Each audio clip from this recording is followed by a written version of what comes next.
show up. I don't ever slow up, no I don't take shit. I got no love for the fakeness. If you wanna play tough and wanna hate this, I'll always show up and make a statement. I don't ever slow up, no I don't take shit. I got no love for the fakeness. If you wanna play tough and wanna hate this, I'll always show up and make a statement. Everything I do so instinctive and so passionate. Every word I move so descriptive like an adjective. I got a vendetta against people who patented being negative when you should be getting after it. I got facts over tracks, this and that. Spitting slow, spitting fast. I could roast, I could gas. Think I'm okay at last, but I don't know if that can erase all the past. And the pettiness, a reflection of the emptiness. Hilarious, you think you're worth my time, you're delirious. Mysterious, because you hide behind a fake exterior. Inferior, you know I'll always be a bit superior. Get off of me, this ain't no humble brag. I want you to hear words, you can say them back. I want you to feel free from the chains that last, and to believe in what you got, it was built to last, yeah. Now that I've been put through hell, I never got anyone's help. I had to do it all myself. I don't ever slow up, no I don't take shit. I got no love for the fakeness. If you wanna play tough and wanna hate this, I'll always show up and make a statement. I don't ever slow up, no I don't take shit. I got no love for the fakeness. If you wanna play tough and wanna hate this, I'll always show up and make a statement.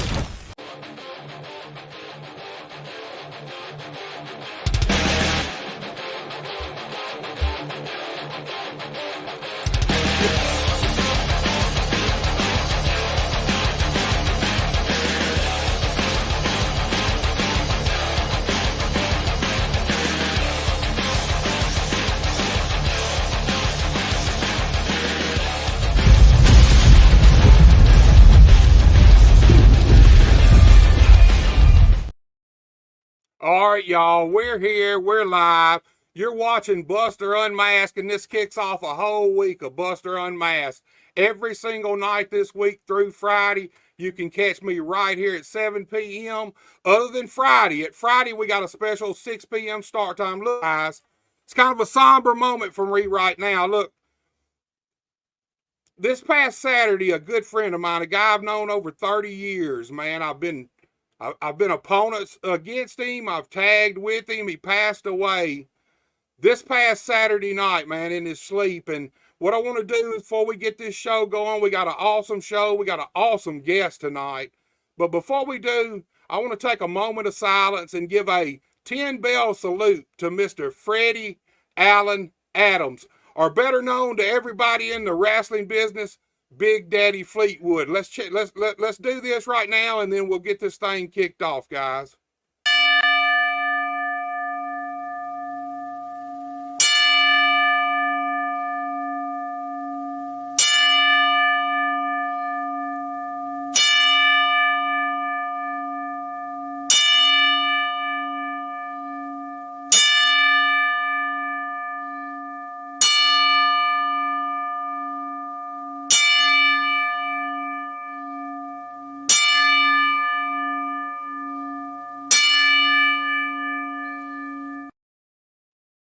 All right, guys, look, I want to send my condolences out to Beers Up, Brody J, and all of Freddie Adams' family and friends, guys. This was kind of sudden. He's been doing good lately, and then Saturday night he went into sleep, guys. Like I said, I've known this man 30 years, but over the last probably 5 years, we became pretty close, man. Me and Freddie communicated a pretty good bit. We talked about wrestling a whole bunch. Man, it's a sad deal, man. At least he went in his sleep. No pain from what I understand. Just didn't wake up. All right, guys. Tonight's the night, man. We got a guest tonight that is absolutely astonishing. Look, this dude really, he's young. He's cocky. He's brash. He's fucking super talented. And the most important thing out of all this, he is hungry. He puts himself in the places he needs to be to get the right eyes on him. Without any further ado, guys, I bring to you the astonishing Austin Mulitalo. Austin. What up, Buster? What's up, my dude? How are you? I'm doing good, man. Hey, I think I finally got the name right. Did I? How'd you say it? I said Austin Mulitalo. You got it, brother. You got Hey, it. what does it took? About what, a solid year or maybe more? I pronounced your name every way I possibly could. I've been working on that shit all week, dude.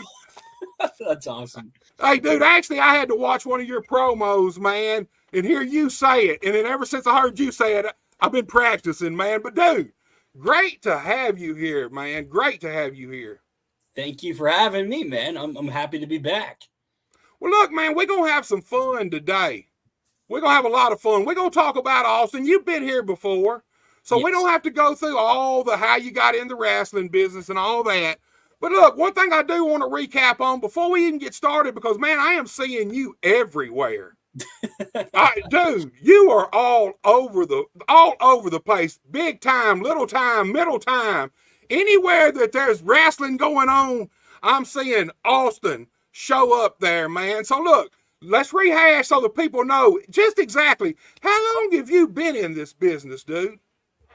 So I started training in summer of 2020, and then I've been wrestling on shows since March of 2022. So just little over 2 years. 2 years, man. And like I said, you are everywhere, dude. I've seen you everywhere from AEW, WWE, TNA, NWA. You're in World League Wrestling out of St. Louis or out of Harley Race's camp. You're actually the current Mid-States Wrestling Missouri heavyweight champion. Oh, yeah. And for everybody to notice, look right below him. That is the New Breed Wrestling United States Championship. So you're actually a double champion right now. Double champion. Mooly 2 belts, baby. Mooly 2 belts. I like Mooly that, 2 dude. belts. Look, before we even get started, Tim Davis is here. He said he was with me a bunch of times. Great guy. Brody worked for me also. Great guy. He's talking about Freddie Adams. Yes, Freddie was a cool dude, man. I knew about this Saturday. I got a call Saturday, but I didn't want to break it or put it out there until the family and everybody put it out there themselves. Just a rough thing, man. But look, Austin, we're here tonight to talk about you, dude. Now, since the last time you were here and we were talking, man, you've done a lot of big things. Kind of take me through. When was that? I'm trying to think now. It's been about 9 months ago, probably, I would say. Man, that's 8, crazy. 9 months ago. That's well, here's crazy. the thing. It's crazy that it's been that long, but in wrestling time, that's not really that long. And in that short time, yeah, man, like I said, you're everywhere. So talk to me about your wrestling, man, and what's going on with you. Talk to me about how you're able to be in all these places, dude. Yeah, well, I secretly have a clone that nobody knows about. One of us goes west and the other one goes east. Eventually, we meet in the middle.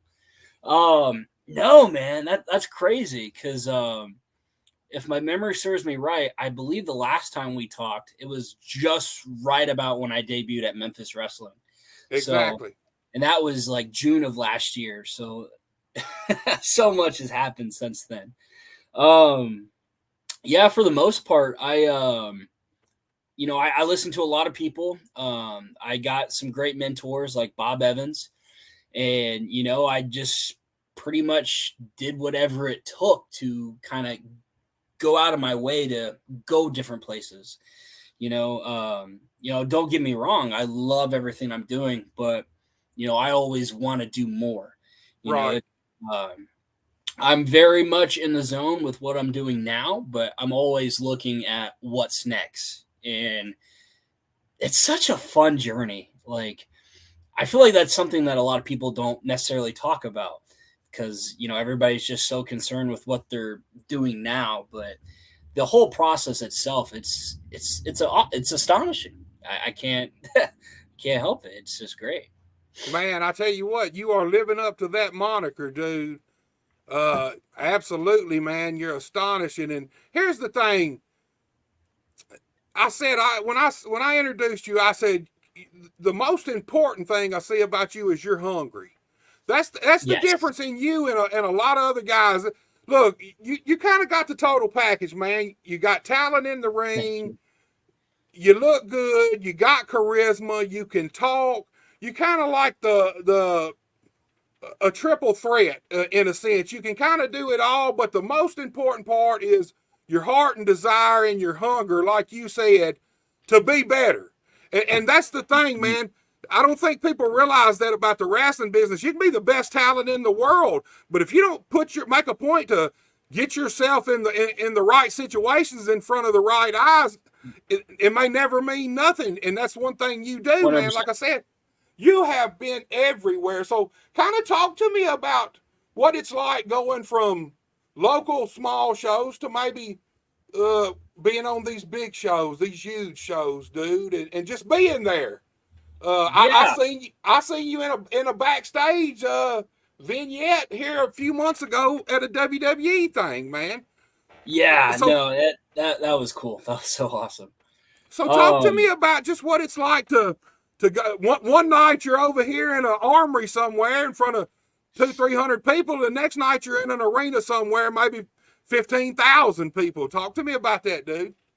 yeah, so for me, like my biggest thing when it comes to wrestling, and I guess it's something that I didn't really notice when I first started because, obviously when you start training and you start watching matches and you're getting closer to when you're going to debut, you've got a million things going through your head, I'm going to do this, I'm going to do these moves, whatever. But the longer that I've been in and just the more that I've seen, the biggest thing that comes to mind is longevity. Right, Now that can be in your body, that can be with your character. It outside of wrestling, it's just all about longevity. So going to places like WWE and AEW, NWA, those places, it's a cool thing to see how longevity works there. Um, you got a bunch of former wrestlers. Like I'll give you an example, Bobby Roode. He's one of my favorites. He's right, absolutely awesome. But just seeing him in a backstage role as a producer, that's something cool. Because yeah, he's not wrestling no more, but he's producing some of the best matches that everybody are seeing in WWE. Like right. night one of WrestleMania, main event, tag team match, all Bobby Roode. So just seeing stuff like that, that's cool. But also, just being able to and I guess there's a misconception that when you go to big places like WWE and AEW, you're not supposed to walk up and shake their hands. But honestly, now I don't know if that's just a Paul Levesque era thing, but man, it's highly encouraged. When we got there, it was SmackDown in Dallas. Bobby Roode, there was probably like 20 of us. He took like 5 minutes to just stop and talk to all of us, shook our hands, asked us about our wrestling career, who trained us, where we work at, all kinds of stuff. Right. Randy Orton, he was the guy that came into the actual locker room when we were in Memphis back in March, and he talked to us. The Rock talked to us for quite a bit too. So just being able to talk to people that are doing this at the highest level and pick their brains on things it's awesome. It's most certainly something that I take back to, and I don't want to say smaller shows, but like, back to the indies, Right. because how things are on the indies are way different compared to what they are up there. But, Right. mostly just catering. That was something that was pretty nice. I was like, oh wow, and this is like an every week thing. Did they feed us? Oh yeah, They really, really feed us? it was so nice. The first time I did extra work, they had steak. I was like, wow, that's cool. That's really cool. It was good.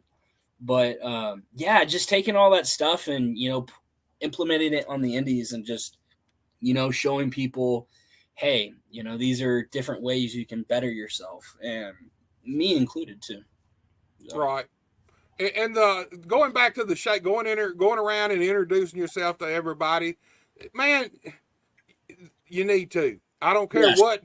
No yes, one. Look, I don't know about the young guys now, but still to this day, you go in a locker room that's got some older guys in it, and you don't go around, if you're the new guy and you don't come around and introduce yourself and kind of shake the hands, these guys are liable to take that as a disrespect, man. I mean, honestly, you know, and I'll be honest with you, me, from my perspective, when I first got into business, I hated that.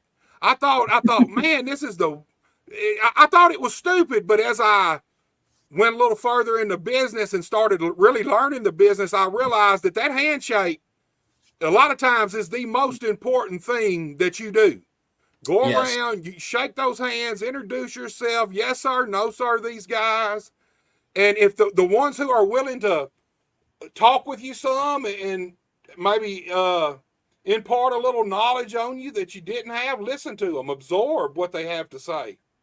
Yeah. And this might be controversial, but I feel like interpersonal communication is a lost art in professional wrestling. And just especially seeing it from, you know, a couple of my friends in the business, you know, newer people I see, it's like, I don't know, it's almost like people are socially awkward to just walk up and talk to somebody. Like they'd rather just like text you, hey, I'm here at the building. And that's just awkward. It really is.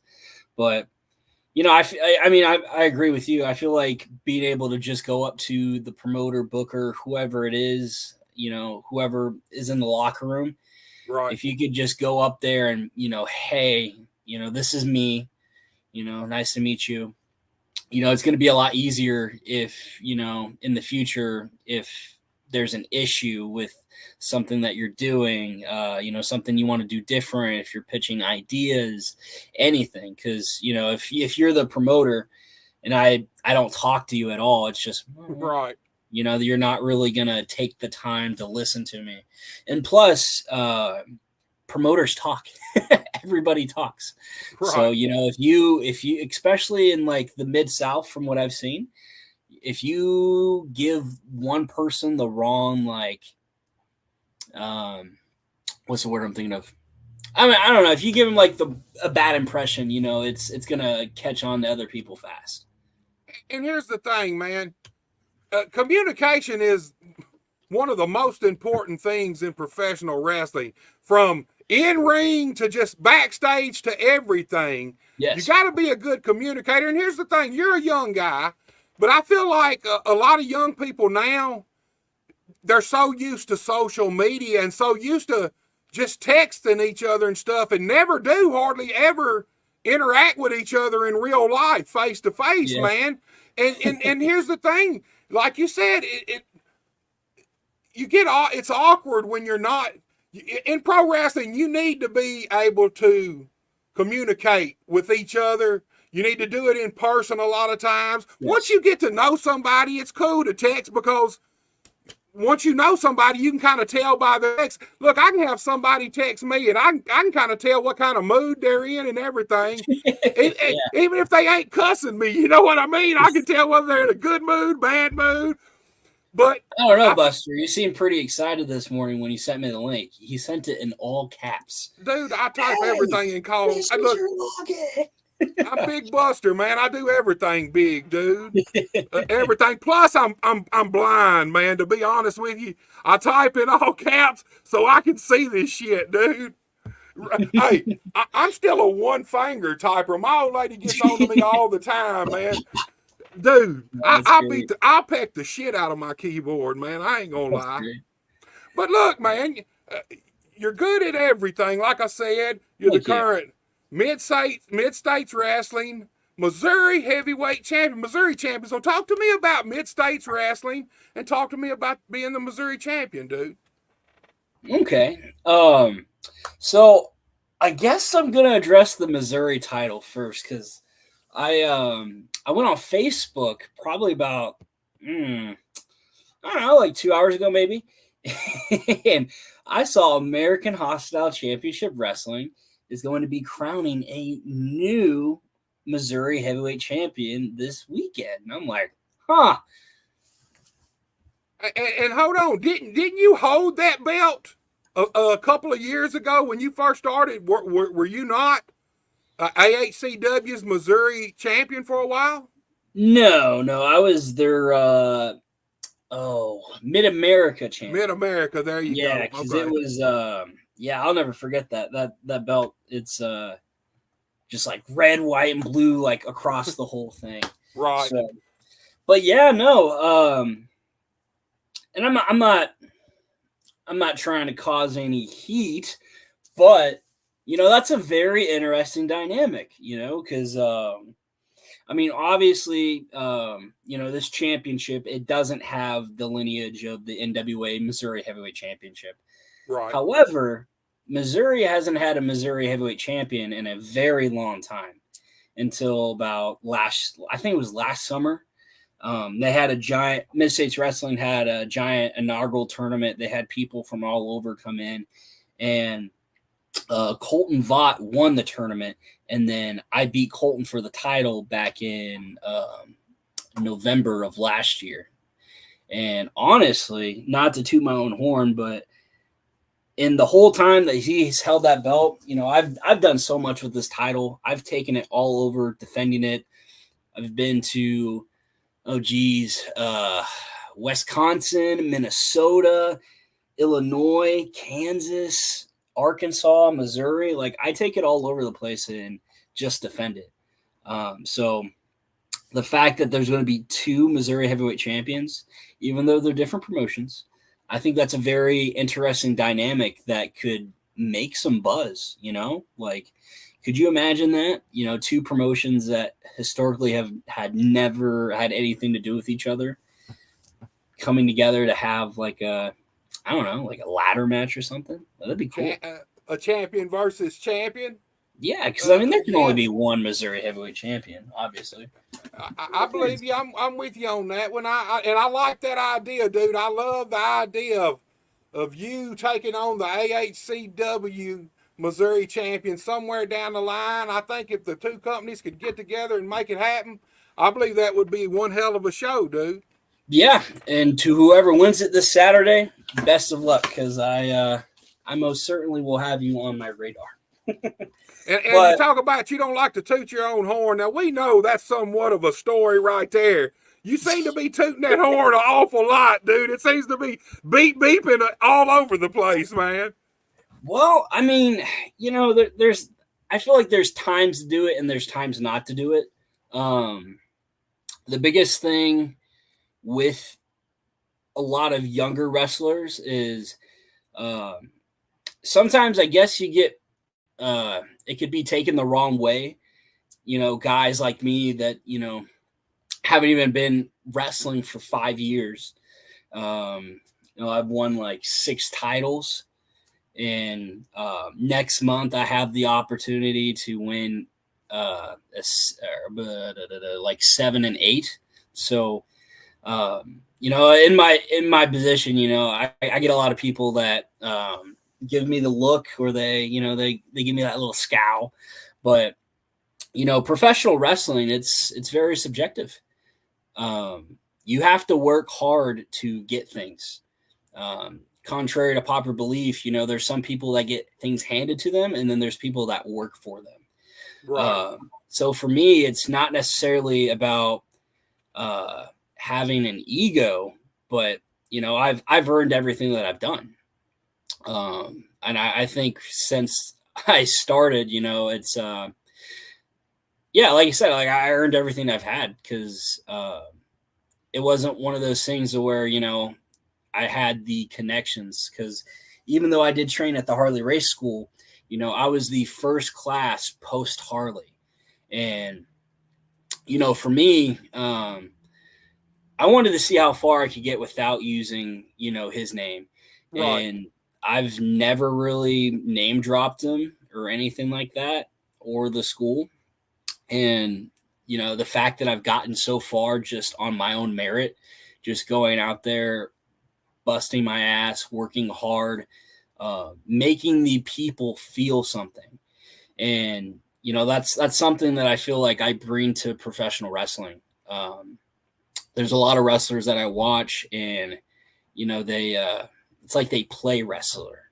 Dude. I don't play professional wrestler. I am a professional wrestler in every sense of it, from the way I dress, my social media, contacting people. I can't tell you how many promoters I email on the daily with matches, promos, all this stuff. And, it's a consistent grind. It's not one of those things where it's like, oh, I'm going to just play wrestler on the weekends. No, I'm always thinking as a wrestler. I'm always watching tape.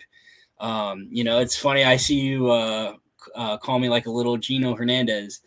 Dude, I see it, man. Gino's awesome. That's a huge compliment. But, watching guys like him, Gorgeous George, Ric Flair, Rick Rude, and then even looking at, a lot of the newer generation of wrestling, you always have to be not scouting, but like you're always looking, because whatever, I don't care what anybody says, no matter what you do, you're never going to do anything that's like new. It's about taking the old stuff and making it new, but more importantly, making it you. So with me, I feel like the biggest thing that I'm doing is I'm taking things and I'm taking ownership of it and I'm making it mine. Right. And, trust me, that picture you got up there with me with the fur coat, I started doing that after I came back from a shoulder injury in November of 2022. And, everybody seems to think I started wearing it after the Barbie movie came out, which I wore it before. But right. I can't tell you how many people I've seen, wear some kind of fur coat, either it be white or black, but nobody will ever wear it like I wear it. Look, and man, while you own the fur coat, dude, I want to let you know, give you a little heads up, man. I heard that Reggie B. Fine's looking for your ass, man. If he catches you somewhere, he's coming for that fur coat. He said he was the original, man. He was the original fur coat guy, dude.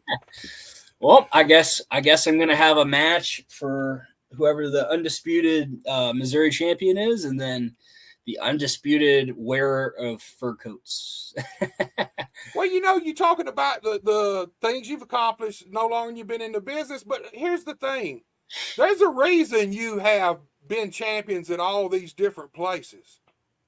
If people didn't have confidence in you as a wrestler, as a personality, right, they would not, you would not have those titles, that many titles under your belt already, because you wouldn't be getting those shots, first of all.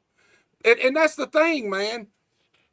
Like you said, man, you make a point to get out there and you go to these different places, you travel. Traveling in the wrestling business is a big deal. You get to, especially, start, man. It's a lost look, start. It's one thing to travel around Memphis, around Tennessee, Arkansas, Mississippi, Missouri, Kentucky, Indiana, but that's all kind of the same shit.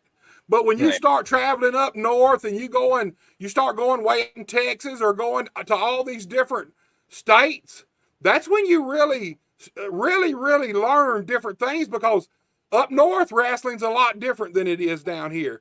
From the things that the crowd likes to just the crowd in general. And that's good experience, man. The more experience you get as a wrestler, the better chance you have to succeed. You want to know a crazy thing, Buster? You want to know something crazy? So, so between me and a couple of my buddies in the business, we call this the Muley technique. So, out of the 10 times that I've done this, it's only happened once that I've not been booked, but, I'll have a weekend to where I don't have a show and I'll show up, I'll shoot the promoter, a message ahead of time. It's like, hey, I'm me, here's my stuff. I'm going to be there for your show. If you need anything, just let me know. Just sending that message and showing up, 9 times out of the 10, I've gotten booked on the show. Right. And it wasn't even something like, it wasn't like I was expecting it. I went up to Minnesota to, just check out a show that my buddies told me about. And, I ended up getting booked, and, it's just crazy how it works. But, you just have to go out there and do the drives.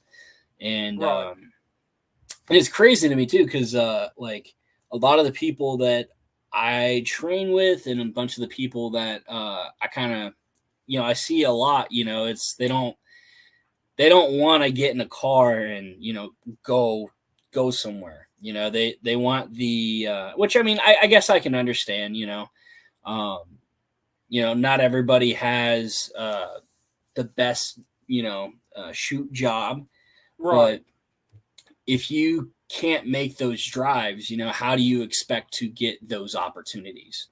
Doesn't matter how many times you shoot somebody something, send them whatever. It's going to be completely different if they see you in person. I could send Exactly. In you your like with Gabe Sapolsky, for example. He does a lot of the stuff for WWE. Just him being able to, because I sent him tons of emails for like, oh geez, probably like, actually probably for like a year, and he never got back to me. But I kept sending them. I kept sending him updated matches, and one day he messaged me. He's like, "Hey man, where are you going to be at on this day?" And he came to a show that I was at, and from there he just consistently gives me advice on what he likes to see. I send him that. Same thing with the AEW scout. Send him all that stuff, and it's working. And the best thing for me is just being able to get those critiques if they have them too, because right. like if they are a part of possibly getting me a contract with one of the biggest wrestling promotions in the world, of course I'm going to listen to your critiques. And, if it's something that I feel I can change, I'm going to change it. If it's something I need to work on, it's something I need to work on. But, people just don't like hearing that stuff. And I don't understand why. Everybody just takes things way too personal when it's the professional wrestling business. Right. Business. Right. So, I think that goes back to, look, we all get into it as a dream, but I think yes, some people, I think a lot of people never get past that dream stage. Like, look, it's your dream to be a pro wrestler, but once you get in there and you become a pro wrestler, then you got to realize that, man, this whole thing is about living a dream and being able to make a living at it at the same time off of doing something that you love. Yes.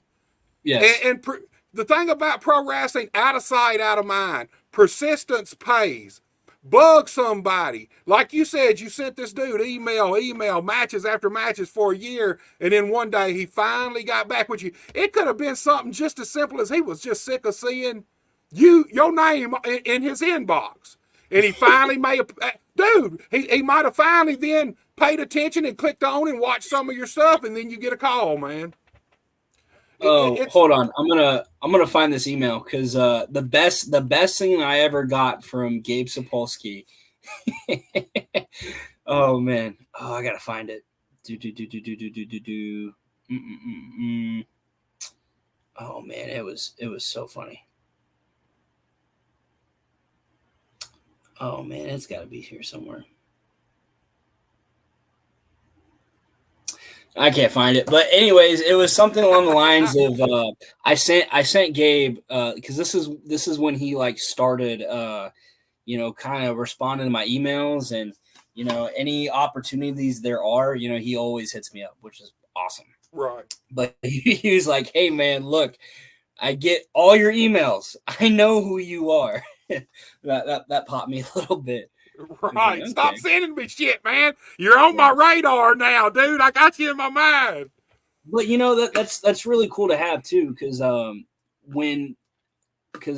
all the recent stuff I've been doing, it's been like a month out, the month before WrestleMania. So I really got to see all the stuff. I got to see both. Like, I was at SmackDown 2 weeks back to back, Dallas, Texas, and then Memphis, Tennessee. But the Dallas one, that wasn't even something I initially reached out to him for. He contacted me Wednesday night at like 11:30 and was like, "Hey man, do you want to come to SmackDown on Friday in Dallas. I'm like, yes. Yeah. So it's just the opportunity, you know, and you just got to take them, you know. Do now, think later, you know. Just take those opportunities. They are 100% life changing. I'm telling Yeah, you. ain't nobody booking your ass sitting at home. No. Unless you already done made your name and you a star. That phone ain't just ringing if you sitting at home. You need to be in these people's faces. That's how you get opportunity. Well, look, man, we talked about mid-states wrestling. Let's talk a little bit about new breed wrestling, man. You the United States champion. Talk to me about new breed just a little bit, dude. Yeah. So New Breed is probably one of my it holds a very special place in my heart. It's one of the very first promotions that took a chance on me when I first started. And you know, I've been with them ever since, and it's just crazy to me how much I've just progressed in front of those fans. Because they're fans, you know, they oh man, how can I? Okay, so the best way I can describe it is: have you ever been to an MCW show in Osceola? So Dude, you know how all those fans, you know, they're the consistent fans. They're always there. right. With New Breed Wrestling, that's kind of how I feel. Because a lot of those people, so same thing with them and World League Wrestling, you know, all those fans, they've kind of seen me grow up in front of them. And just being able to look back on, you know, my first couple matches and the fact that, you know, I've held this championship for almost a year in May. And every time I go there, I just wrestled there this past Saturday. You know, not only am I putting on some of the best matches with some of the best professional wrestlers there is, but the people, they're so into it. I remember vividly, I got chopped this past weekend, and this tattoo this tattoo is fairly new, so you know, it's done a little bit.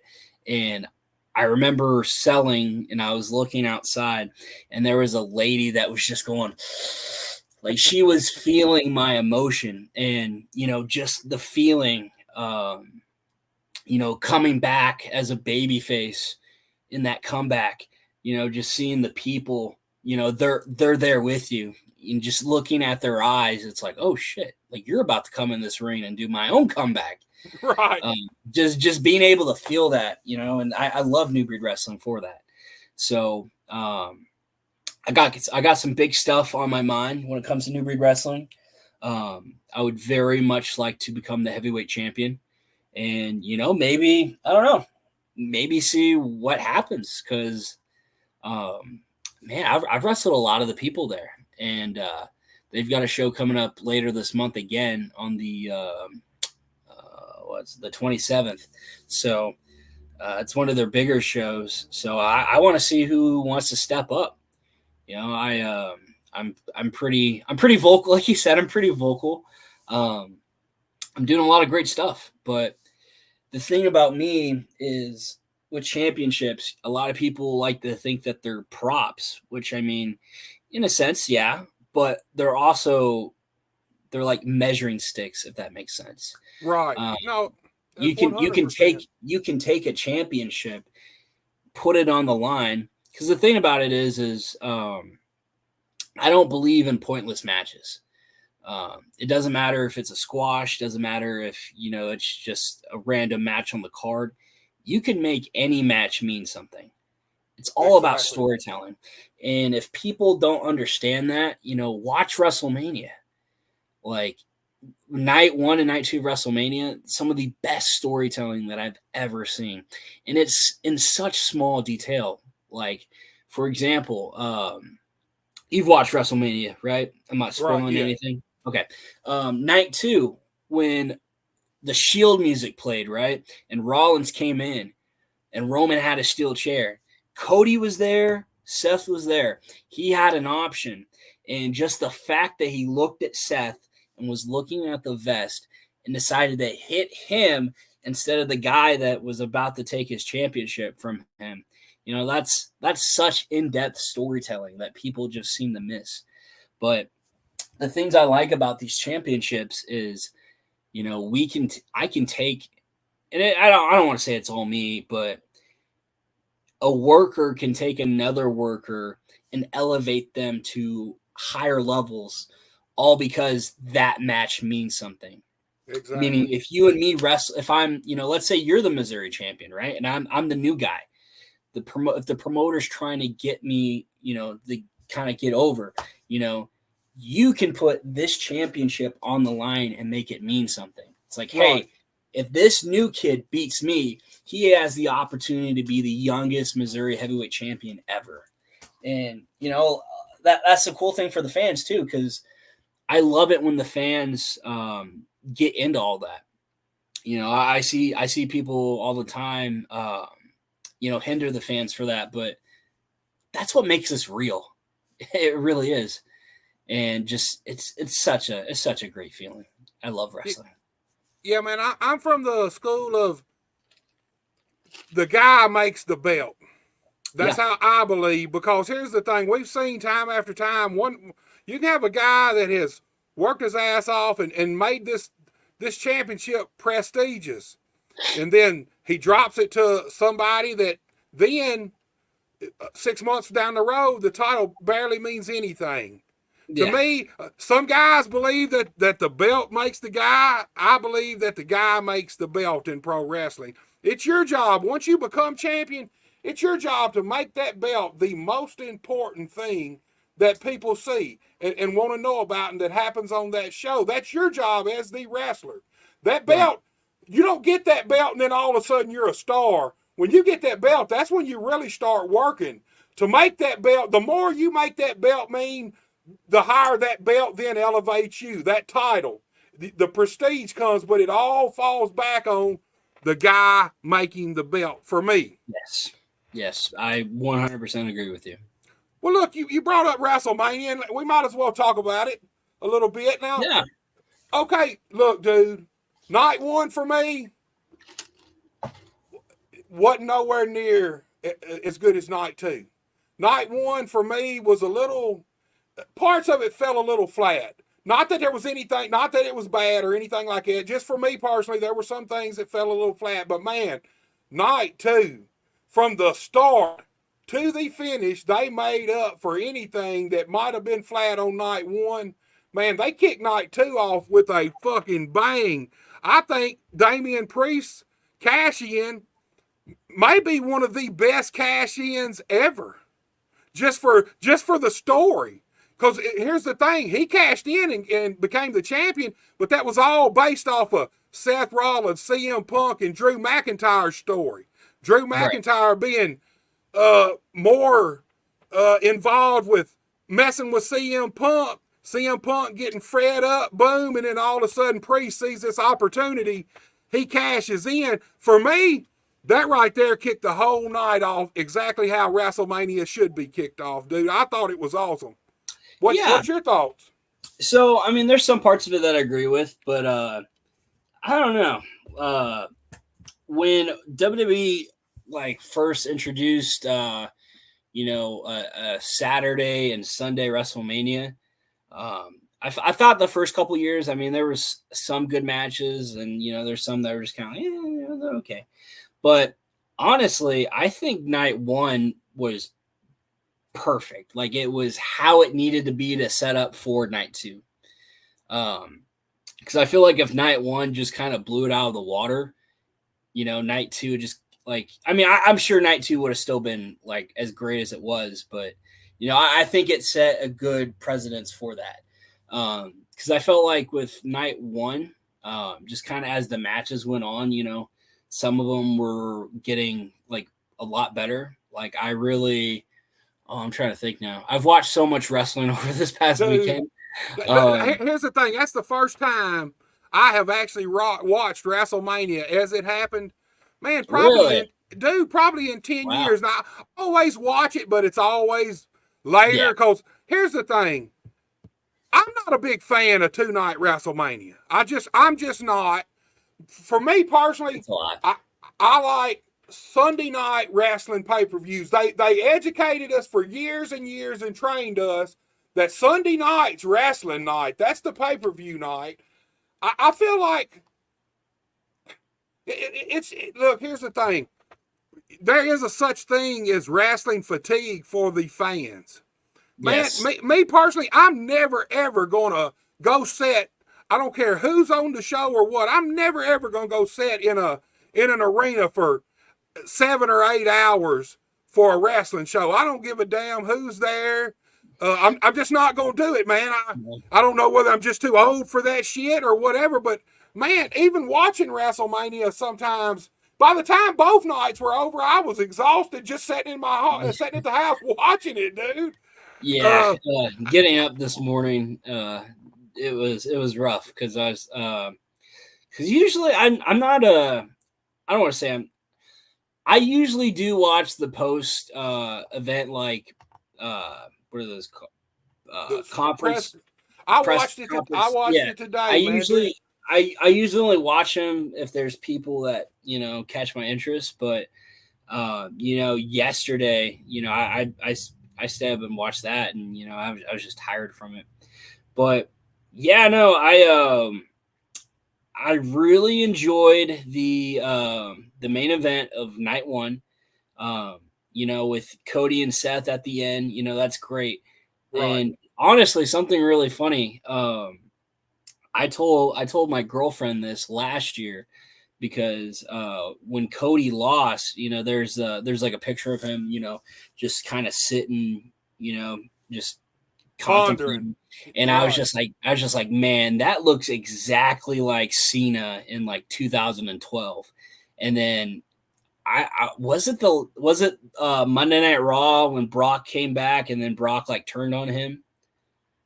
I'm trying to think. I think it was something like that, but I was just wrestling.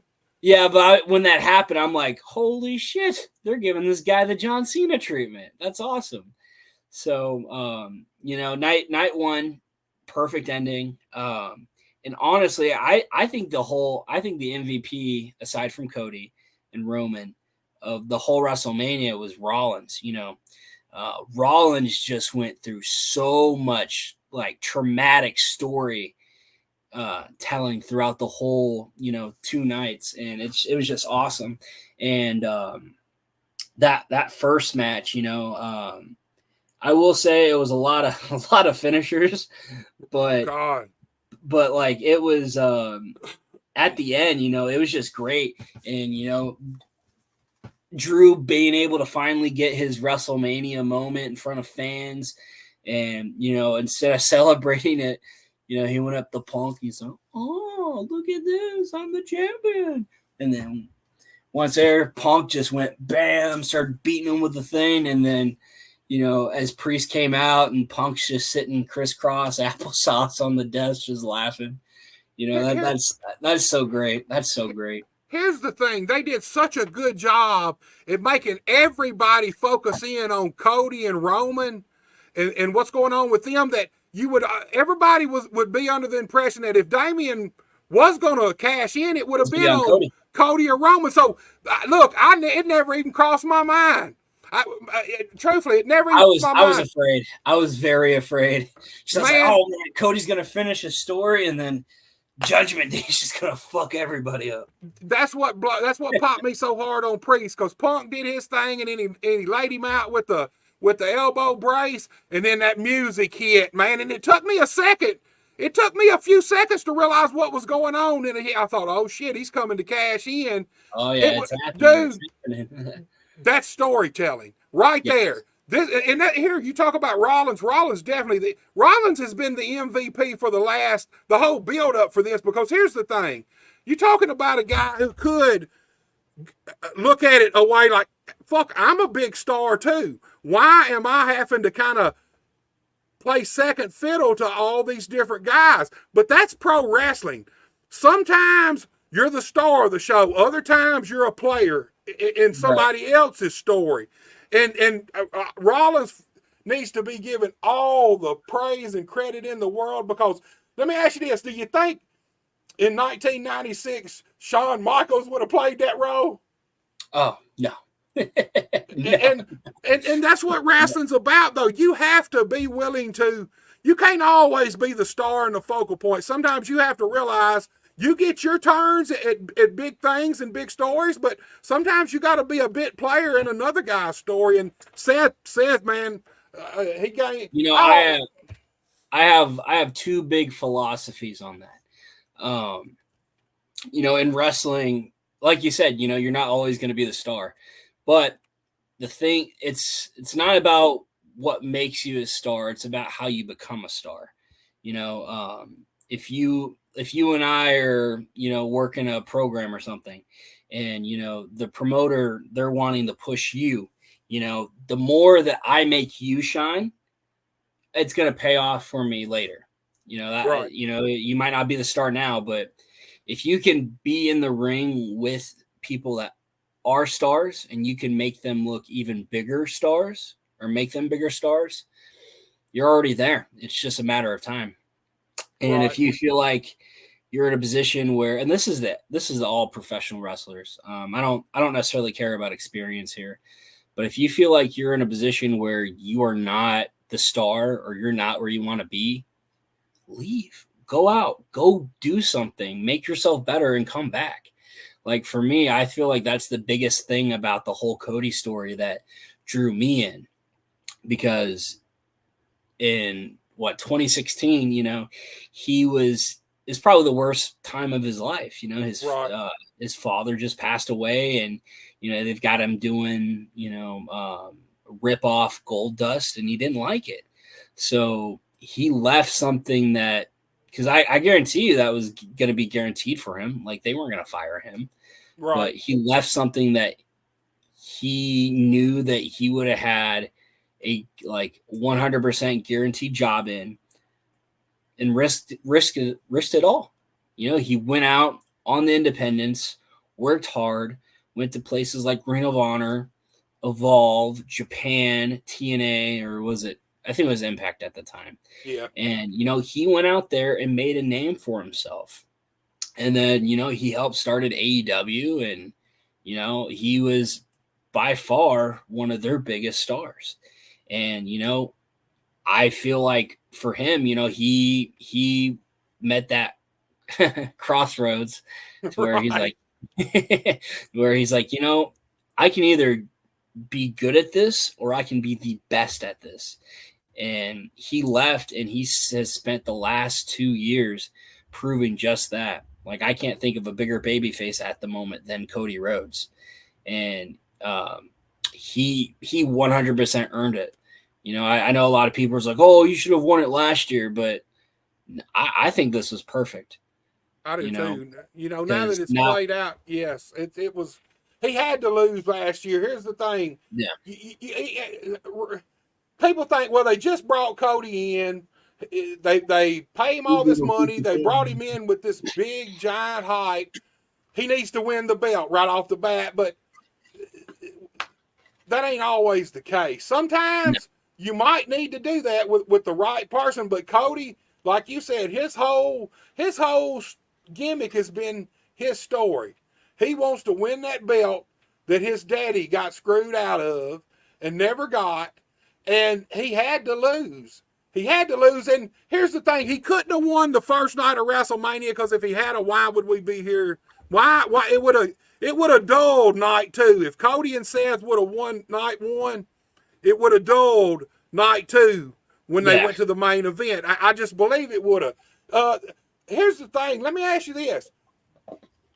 McMahon's out. TKO, whole new way of shooting the wrestling, a whole new philosophy about how they let their wrestlers do, the things, even their sponsorships, man. Last night, both nights, I heard more adult references. I heard more. Snoop Dogg was on. There was more drug references.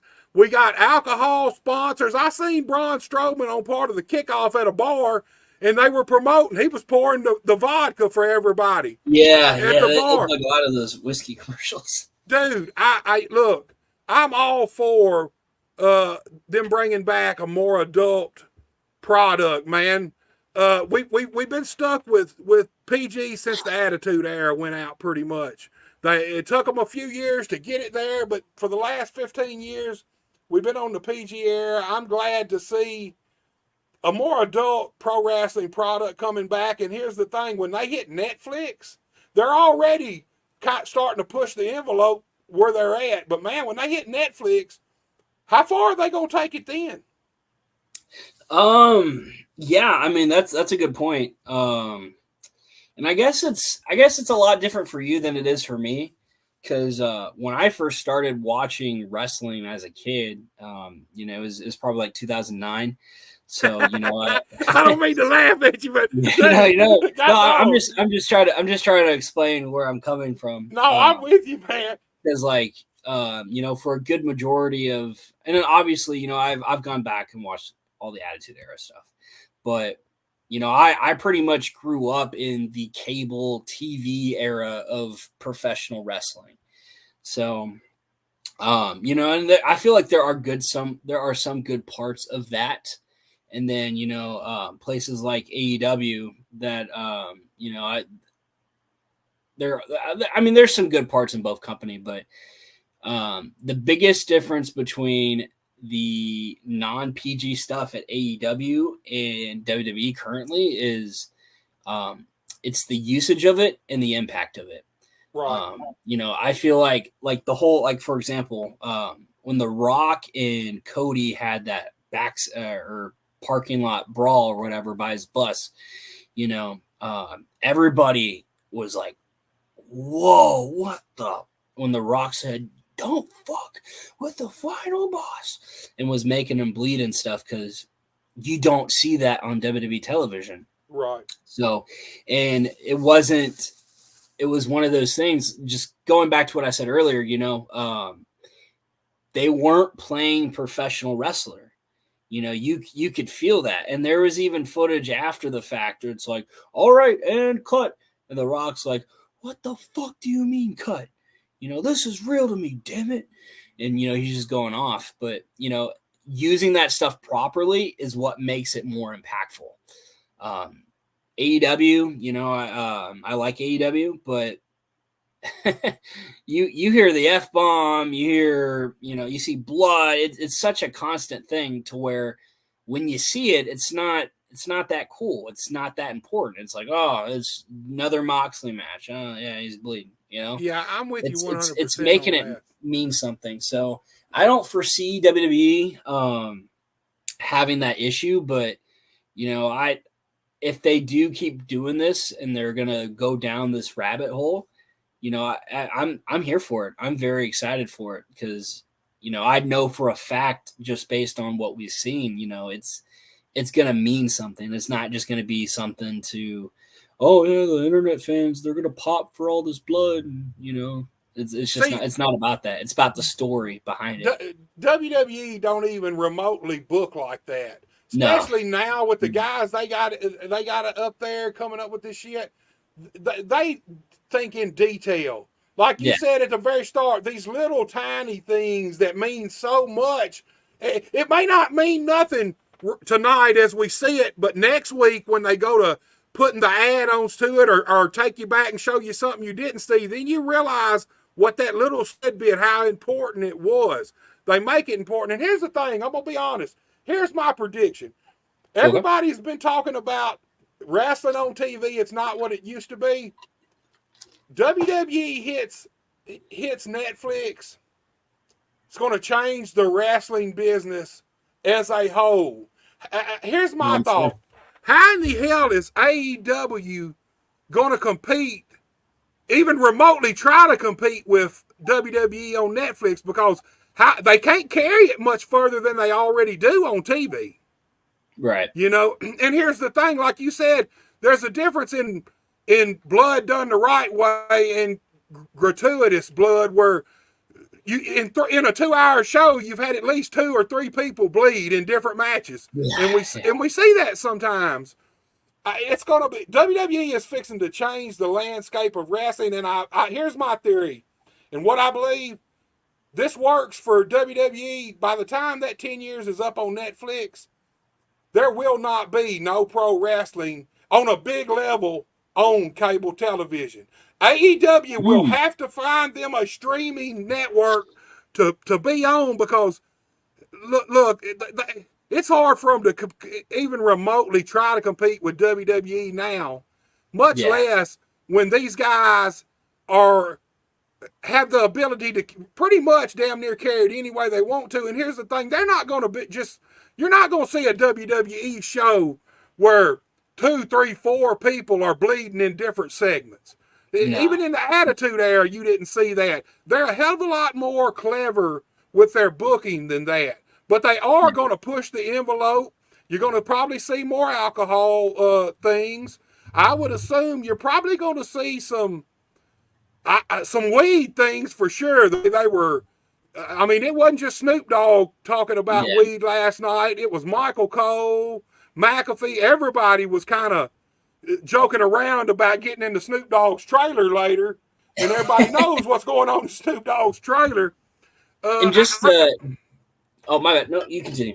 No, I'm really looking forward to this Netflix thing. When they first announced that, it kind of took me a minute, but the more I thought about it, I thought, man, here's the thing: streaming period is the way of the future for all content, whether it's TV content or whatever. Every day, more and more people watch shit streaming than they do on cable TV anymore. And man, WWE, man, I'm telling you, they're going to change the game. By the time their 10 years is up at Netflix, I don't believe. Now you'll have regional wrestling, like little territories. You'll have them on broadcast television. But if AEW even thinks they want to compete with WWE once they hit Netflix, eventually they're going to have to go to some kind of streaming platform, because there's already too many parameters that the TV networks will not let them cross, and they pretty much done pushed it to the limit with all that. Right. You know? Yeah. And just to kind of add on what you're saying, just people of like my generation, I don't know a whole lot of people that, pay for cable. And especially because like cable, I don't know. Last time I checked, it was like $60 something, but for that amount of money, I could have like 3 or 4 different streaming services that not only get what they had, but like get more stuff. So like it really is the way of the future moving forward. And you're probably gonna see kind of what wrestlers I like just from what I'm about to say, but the biggest issue with AEW, I feel like, is it just feels like it is a big promotion. They do have a lot of great professional wrestlers. They've told some really good stories over the past couple of years, and they have so much potential. But for me, being backstage, doing stuff on both of their televisions, AEW really feels just like a giant indie show. Like it really does. And, going to WWE and stuff like that, it's now granted, WWE is a juggernaut, they have so much stuff, but like, it just the atmosphere when you're there, it's just different. And, I feel like if AEW, if they kind of take a step back from that, that indie mindset, they could possibly do great things too. But they just need to control that, because when I say indie, like you said, they've always got blood in all different kinds of segments. A lot of the matches don't make sense with psychology, and a lot of them don't even have psychology from my standpoint. Yeah. And I'm not going to name names, but I got an argument with somebody on Saturday because they watched NXT Stand. We watched NXT Stand and Deliver, and in the I'm going to say it was a triple threat match. Dijak, he did like a Canadian Destroyer, and we were comparing his Canadian Destroyer against one at AEW, and granted, I don't like destroyers as they are. I mean, I don't. That back bump on your head, I ain't never liked it, man. It's pretty, and it's awesome. you just have to put common sense on, right? Like if you just went out into the streets and you just gave somebody something like that, right? They're not gonna get up. Right. You probably broke their neck. But I told them the biggest difference between NXTs and AEWs is in the NXT, one, it's their biggest show of the year, so it's gonna mean more, and it's something that you never see on their programming. And when he gave that destroyer, that person sold it for the whole match. They weren't getting up and doing all the crazy stuff that they're doing. They're selling it. But in AEW, you'll see like 3 destroyers, 100 million super kicks, and then maybe they finish the match with a roll-up pin. Like, it just doesn't make sense. But Man, I feel like if they step away from that and actually, wrestle, like do wrestling, it's going to be good. And they have tons of people there that are really good wrestlers. Your Ricky Starks, your Samoa Joes, FTR, MJF before he got into the whole, devil stuff, right. like people that are passionate professional wrestlers that want to tell stories, not super kicks, cool flips, anime cosplays. Like it's not, that's not wrestling. Here's the thing. Not wrestling. You can watch WWE talent, NXT talent, anybody under the WWE umbrella. They can do the same moves that you see on AEW, but you can see once you watch the WWE talent do it, and then you see the AEW guys do it, you a lot of times can see the carelessness at AEW of how they handle their opponents. They don't always take care of their opponents the way I think they should. No.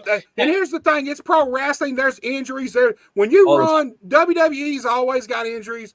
AEW does too, but AEW to me seems like they have a lot of unnecessary injuries that probably could have been prevented if somebody would have either said no or took them to the side and say, hey, I don't mind you doing this, but until you can get it under control and you're taking care of yourself and your opponent where it's the safest we can possibly make it, maybe we don't do it. Maybe let's work on it some before we put it out there, because it's just, I see a lot of recklessness. And here's the thing, man, it's bad when you hurt your opponents by accident or on purpose. But look, accidents happen. But when you're moving so fast, well, when you're moving so fast and you lose the consideration of, hey, I need to do this safely because this is dangerous.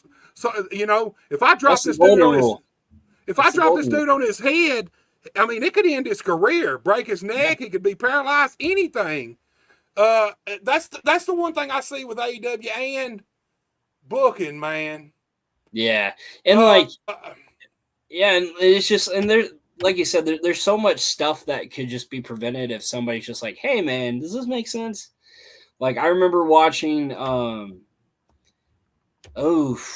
was some Ring of Honor pay-per-view last year. I would say it was Dante Martin of Top Flight. They do some flippy stuff.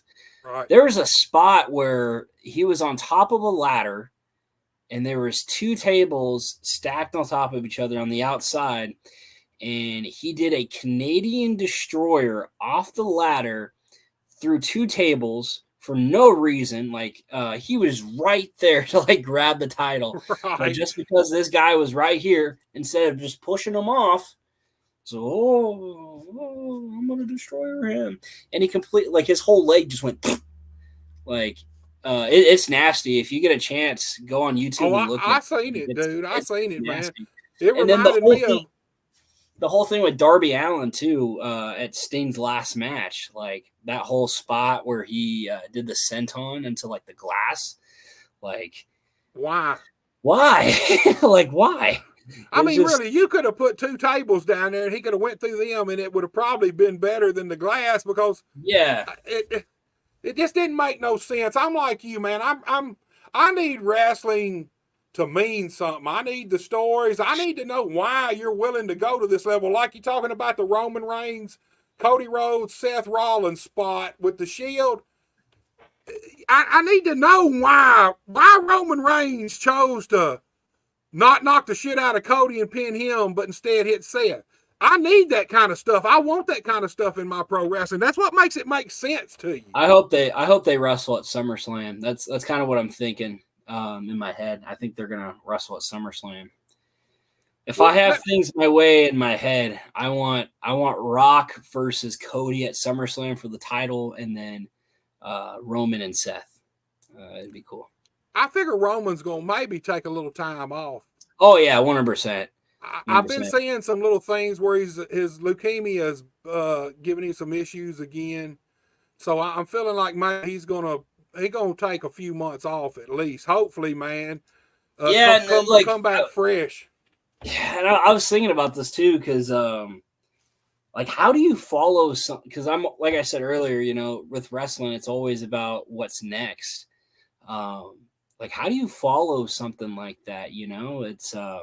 I was listening to the press conference, and he's like, Triple H is, you know, Roman's about to have a whole different story that everybody's gonna like. I am so curious to see that, because, you know, what do you do after you've held a title for, you know, 4 years, and right. You know, you've like taken it through all different kinds of times, you know, like I was talking to my girlfriend yesterday about it, because his title reign has been longer than our relationship. like that's crazy. Like, yeah, it's just crazy. It really is. But at the end of the day, with wrestling, you know, you have to make stuff pay off. And that's back to what I said earlier. You know, I feel like that's something that sets me apart from people in my age category, or just new people in the business, because I don't know why everybody seems really excited to just, you know, get hit with kendo sticks and put through tables. It's not something that I don't mind doing it, you know. Part of me, you know, it's kind of, yeah, it's the business, you know. You'll do it one time or later, but I want it to make sense. I'm not gonna get put through a table and beaten up with all different kinds of things if it doesn't make sense. Right, man. You know, I had a Samoan strap match to win this title, and it made sense. You know, the guy wrestling, you know, he had like a bull rope and stuff like that. We tried to do a bull rope match, but the Missouri Athletic Commission wouldn't permit it. But, you know, he continuously screwed me out of matches and beat me with his rope, you know, leading up to that. That makes sense. It wasn't like, oh, yeah, I'm going to wrestle you, but in this strap match. Even for this title, you know, the guy that I'm feuding with, the guy I beat for that title, in June, him and I are going to have a street fight. And we're only having the street fight because in the course of since November, or actually March of last year, you know, every time we've wrestled, you know, it's been so competitive and it's been so violent that it's gotten to that point where it's like, hey, because the thing is, with me and my manager, you know, obviously he's not going to put me in positions to, you know, be beaten up with crazy objects. So, you know, we're having this street fight to finally hash things out. And, you know, it just makes sense. You don't do things that don't make sense.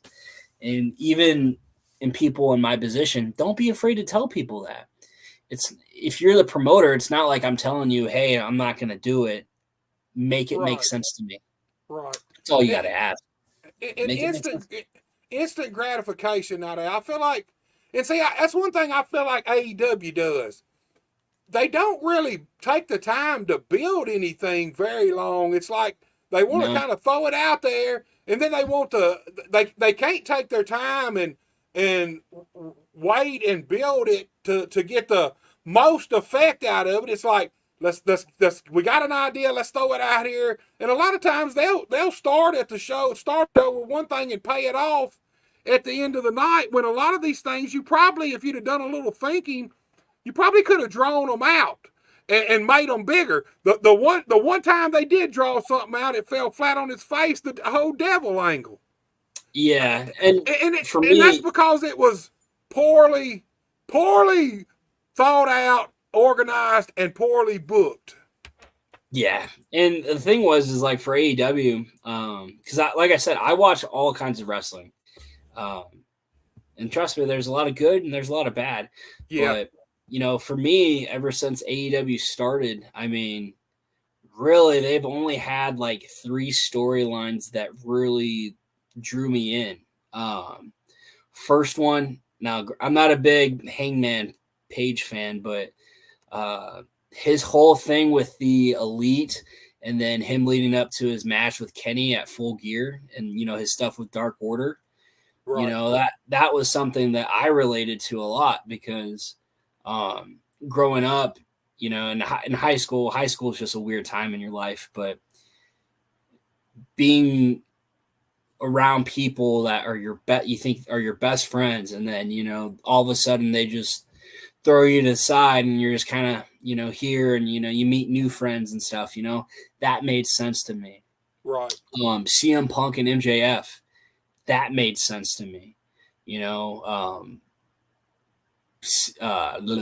MJF idolized CM Punk and he was his hero. CM Punk made his day better meeting him as a kid, and then CM Punk left the business for like 9 to 8 years. Right. And MJF feeling like he left him. That made sense to me. And the whole devil thing, at first they had something really good. Like I was so like in the zone, and I did extra work for them back in December, like 2 weeks before the pay-per-view. And, I was one of the people in the devil mask that went out there and got my ass kicked by MJF and Samoa Joe. But even then I was just like looking around, I'm like, all right, who are these people? I need to know. I never found out, but that made me interested. And then towards the end, I was just like, oh yeah, that's Adam Cole. Yeah, it fizzled out bad, man. It fizzled out but bad. in this past year with WWE, like there's just been so many stories that you get behind, like guys like Chad Gable, the whole stuff with Sami Zayn, from his stuff in the Bloodline, right, all the way to him and Kevin and the Usos, to the Intercontinental Championship. Like it seems like his story is like chopped up in the bits, but man, it's just a big story. And the cool thing about WWE is that they could have 6 different stories going on, and they're able to interlap perfectly. Exactly. And with AEW, I just feel like there's such a disconnect. Like you watch the show, okay, here's what Tony's doing. Tony Storm. Right. Here's what the tag team are doing. Like it's all intertwined, because even though last year at WrestleMania, Sammy and Kevin and the Usos, they had their own tag team match. That whole story was still involved with Cody and the Bloodline. Right. Like it's all intertwining. And I feel like that's a big thing that even people that aren't wrestling fans, it's kind of complicated, because it's like you're watching like Saturday Night Live. It's just different skits, and you just said it, dude. Even the people who aren't wrestling fans, and see, that's the hook to pro wrestling. The people who are already fans, you got them. They're gonna be there. Wrestling fans, it takes so much to. We're hard to kill. I mean, shit can suck and suck and suck, and we'll still be trying to watch. No but kidding. It's the casual fans that you have got to be able to draw in. If you draw into what you're doing, if you want to have these big mega events and mega matches, your wrestling fans you've already got. And I feel like that's the thing. You said it earlier about AEW, kind of indie style. I feel like they work to, honestly, I feel like they work to the boys that they have and the fans that they already have, instead of realizing that, hey, we got, and look, from what I've seen lately the ratings are steadily going down. I want to say Dynamite fell in about the mid 600,000s last week. That's low. I mean, that's really low for Dynamite. Shouldn't be that way. They should always, in my opinion, they should always do $1 million minimum. Yeah, And like, that's. Go ahead. and the Go thing ahead. with and the thing with them too, I just saw something over the weekend. They're gonna air the footage from the All In incident, and it's and granted, the whole CM Punk interview, which I really liked, by the way. I usually I did I usually too. don't watch stuff like that, but I watched his and I watched Cody's, but that almost just seems like, and like I said, I'm not trying to talk crap. I like wrestling. That's me, but it's just petty, and I feel like it's just the kind of pop a number, and in all reality, all it's going to be is probably just some, corny skit, and it's just like, why? Here's the And thing. They're, I don't know, It, like they just, and it's just funny to me because they, Tony Khan, he just has all this big stuff about NDAs to where, like, across all parties, one, they don't want to talk about it. Doesn't matter if it's Punk or the Bucks, they just don't want to talk about it. They want to move past it. And two, there's just so many NDAs and stuff in place that legally, no matter however you word it, they're not going to be able to talk about it. So the fact that people think that they're going to air footage from this, it's just, regardless whoever's in the right or wrong, it's not gonna happen. and here's the thing, dude. If they go out there Wednesday and they do not deliver, like I'm like you, I figure it's gonna turn out to be some kind of half-ass bullshit or little snidbits edited around or whatever. Here's the thing: it's not going to help them either way. Sure, it's going to get them a little bigger number Wednesday than they have been getting. It might even get 1 million viewers, but in the end, it's going to hurt them. Either. It does not make sense. And here's my thought: if Tony now talks about something that he made people sign an NDA not to talk about, does that then null and void that NDA? If he's talking about it public, does that not mean shouldn't CM Punk be able to then say what actually happened from his perspective? Yeah. I mean, that's.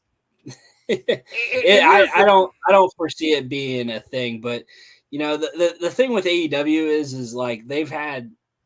Don't quote me on this, but I listen to Jim Cornette all the time religiously. He said something, and like, everybody gives him crap about, how he badmouths AEW, blah, blah, blah, blah, blah. But people often forget that oftentimes he gives a lot of critiques, like he'll talk about Kenny and the Bucks, but he talks about things that they can do to better themselves. And, right now, like granted, I'm not a millionaire. I'm not, but thinking about me, if I was Tony Khan, I'd be absolutely pissed off. CM Punk was like their first $1 million draw. And you're telling me that some backstage tomfoolery between, the pro wrestling guerrilla people got your stuff. I mean, like I said, there's a difference between personal and professional. Exactly. And that whole incident, it just wasn't professional. And what happened, and Punk left, and now he's an even bigger star than what he was over there in WWE, probably making God knows how much more. But the thing that they need to do now is just accept what happened and step away from it. And right, even with that interview, Punk wasn't saying, hey, I want to talk about that. You could see how uncomfortable he was the whole time. He's just like, because, it just happened. They need to move on. But the whole thing with AEW is from the start, they wanted to be an alternative to professional wrestling. But now they just feel like for me at least, they don't feel like an alternative. They feel like it just seems like another indie show I'm watching, Right, and that would have never happened in WWE. Here's the thing. No. Let's just go back to the 80s. If some little motherfucker would have gave Hulk Hogan some issues what would Vince had done? That dude would have been so gone so fucking fast that he wouldn't even know what hit him. They'd have escorted him and his shit out the building. It just wouldn't have happened. That to me, that boils down to that's Tony's fault. He should have handled some of this. Definitely not going to. I'm not going to keep Jack Perry and get rid of CM Punk. I don't give a fuck what Punk done. That's just me. No. He gonna have to really do something super bad before I get rid of him and keep Perry. It's just as simple as that. And that's just dumb too, because like if you're paying a guy so much money, like why wouldn't you use him? Like you could put him with anybody, and he's gonna draw numbers, and he's gonna give you something good. Because even towards the end, when he came back before the whole all in incident, there were people that were cheering him and there were people that were booing him. But regardless of whatever he did, he got a reaction. Exactly. Regardless of what you think of him, he got a reaction. Isn't that what you want? Like, even being at AEW shows just in person, there's a couple times I did like crowd filling. So like if there's like little breaks in the crowd, we would go there. Seat fillers. That's what it's called. Right. Seat fillers, a lot of those fans, they didn't really care about the wrestling. Like I watched Black Taurus versus El Hero del Vikingo, the like AAA mega champion, extremely talented, but Right.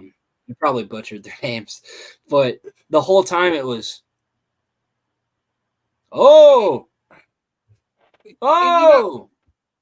just stuff like that. And that's not, if that's their crowd and that's what they're wrestling for, that's cool. But I don't know. It's like I said earlier, wrestling's subjective, but it's subjective. Exactly, man. It's very subjective. What's your bread and butter might not be mine, but exactly. At the end of the day, I feel like if you can bring something out of people, bring something to a product, be able to continuously make it better, and work with your peers, that's all that people want. You don't have to like people, like I'm sure, or even right now, like now granted, I don't know if it was a work or shoot, the whole stuff with Rollins when Punk came out, but from the sounds of it, it sounds like nobody knew except for Nick Khan, Bruce Pritchard, and Triple H that CM Punk was coming back. But even though maybe they professionally or personally don't like each other, they're doing so much shit together that, like, if after the brawl out incident at AEW, if they would have just put a feud with the Bucks and Kenny against FTR and Punk at All In Wembley, oh my God, that would have sold tickets. They would never do that. They never do that because Punk would want that shit to be organized. He would want it to be professional, and he'd want it to make motherfucking sense. And I don't see them ever do that at all. And let's go back to MJF and Punk's feud. The reason it was so good because I 100% believe that Punk probably had 80% of control. Him and MJF. I'm not saying he was over MJF, but what I'm saying is I think that's one of them times where Tony wasn't involved creatively as heavy as he probably is in other things. Punk and MJF got to get together and set this thing up the way they thought it should run and the way they wanted it to. If you think about it, everything Punk done. Well, look, Collision when it first started was one of the best shows. Immediately. Oh yeah, that tag match with Juice Robinson and Jay White against FTR. Oh my goodness, like that match is by far one of the best tag team matches I've seen since American Alpha and FTR or the Revival at right. Which NXT takeover was it? I can't remember, but it was a really good match. Really good tag match. Yeah, but just stuff like that. And yeah, like it's just the difference between, you know, those companies just for that aspect. Because like I said earlier, you know, if you and I are working a program together, you and I don't have to like each other. But if you and I can maintain a professional relationship and take bits and pieces of our personal issues and, you know, put them out there and, you know, Use them. think, shoot, but work, Right. dude. Not only are we gonna probably put on the best match just because everybody's like, or even the smart fans is like, oh my gosh, those guys don't like each other. Why don't they like each other? Oh, Austin broke up with Buster's daughter and Buster's pissed. You know, whatever it is. You know, like people are just gonna be intrigued with that. And even Right. if you aren't a wrestling fan, if you understand the dynamic of the situation, it's like, oh yeah, like they've got some issues. You know, you're gonna be watching like, all right, oh shit, oh yeah, that looks stiff, when it's not. You know, it's just people don't understand that, and hopefully, I'm never in a situation where I have something like that. But even if I was, you know, I would 100% be willing to make it work if it's gonna be better for the business. And dude, could you imagine how much money they could have drawn if they did that at Wembley? Oh, so great. Right. So Look, Team Grant Team Outdoors Grant says, what's up, Outdoors. Buster? That's Jamie J. Got a big show coming up on May 4th. Star Wars. May 4th. What's Woo! up, dude? So, normally at this point, Austin, we got to start wrapping it down. I would have some graphics of some of your upcoming shows, but for some reason, I don't know if it's StreamYard or something else, I could not get any of my damn graphics to load. Yeah, no So, worries.